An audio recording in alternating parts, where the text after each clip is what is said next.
Assalamualaikum warahmatullahi wabarakatuh. Alhamdulillah wassalatu wassalamu ala rasulillah Sayyidina wa maulana Muhammad bin Abdillah wa ala alihi wa ashabihi wa man tabi'ah, amma ba'du. Qala al-muallif rahimahullahu ta'ala wa nafa'ana bihi wa bi'ulumihi fid daraini amin. Bismillahirrahmanirrahim. Faslun syurutus sholati tsamaniyatun. Fasal ini menerangkan syarat-syarat sholat. Syarat-syarat yang harus dipenuhi sebelum melakukan atau melaksanakan sholat itu ada 8. Ini disebut syarat sahnya sholat. Jika ke-8 syarat ini tidak dipenuhi sebelum melaksanakan sholat, maka sholatnya tidak sah. 8 syarat itu apa saja? Yang pertama, taharatul hadatsaini. Harus suci dari 2 hadas. Hadas itu ada 2, hadas besar dan hadas kecil. Hadas besar itu hadas yang bisa disucikan dengan cara mandi, sedangkan hadas kecil adalah hadas yang disucikan dengan cara berwudu atau tayamum jika tidak ada air. Itu syarat yang pertama. Syarat yang kedua adalah wat-taharatu 'anin najasati fis tsaubi wal badani wal makani. Harus suci dari najis. Yang suci adalah pakaiannya, badannya, dan tempat sholatnya. Jadi sebelum sholat kita harus memastikan dulu pakaian kita, tubuh kita atau badan kita, dan tempat yang kita gunakan untuk sholat harus suci dari najis. Tidak boleh ada najis di pakaian, di badan, dan di tempat kita sholat.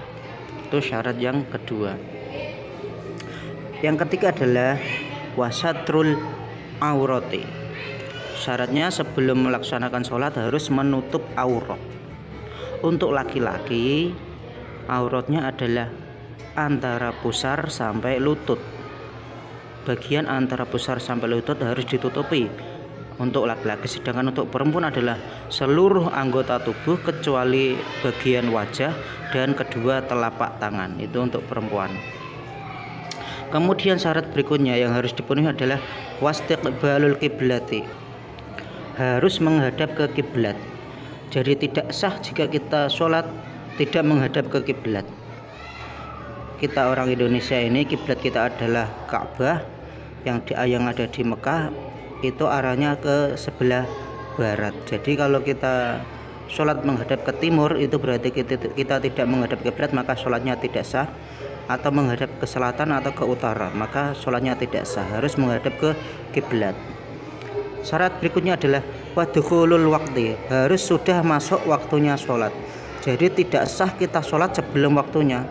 Contoh, misalnya sholat zuhur. Sholat zuhur itu waktunya adalah ketika sudah tergelincirnya matahari dari istiwa. Nah, jika kita sholat sebelum itu, maka sholat zuhur kita tidak sah. Misalnya kita sholat jam 11 atau sholat jam 10, itu belum waktunya zawal, maka tidak sah. Harus sudah masuk waktunya sholat baru bisa sah. Syarat berikutnya adalah wal ilmu bi fardiyatiha. Kita harus tahu mana fardu-fardunya sholat. Jadi kita harus bisa membedakan mana yang termasuk rukun sholat atau fardunya sholat, mana yang termasuk sunnahnya sholat. Itu harus tahu. Mulai dari niat, mulai dari kita berdiri sampai kita salam, itu harus tahu mana yang wajib, mana yang fardu, dan mana yang sunat. Harus kita bedakan, harus kita tahu mana ini yang wajib, ini yang sunnah, harus tahu. Kemudian wa alla ya'taqida fardhan min furudiha sunnatan. Kita tidak boleh menganggap atau meyakini bahwa fardunya sholat itu menjadi sunnahnya sholat. Contoh, salah satu fardunya sholat adalah misalnya membaca surat Al-Fatihah, itu termasuk fardunya sholat. Kita tidak boleh menganggap atau meyakini bahwa surat Al-Fatihah itu hukumnya sunnah, tidak boleh. Fardu ya harus dianggap fardu, diyakini kalau itu fardu. Mulai dari niat, terus takbiratul ihram, berdiri bagi yang mampu, membaca surat Al-Fatihah, ruku', i'tidal sambil tomaknina sampai salam, itu harus kita yakini kalau semuanya itu adalah hukumnya fardu, bukannya sunnah. Kemudian adalah wajtinabul mubtilati, kita harus menjauhi atau menghindari hal-hal yang bisa membatalkan sholat. Nah, itu syarat-syarat yang harus dipenuhi sebelum melaksanakan sholat.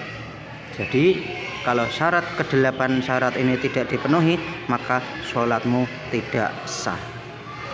Cukup sekian, semoga bermanfaat. Wallahul muwaffiq ila aqwamit thoriq. Wassalamualaikum warahmatullahi wabarakatuh.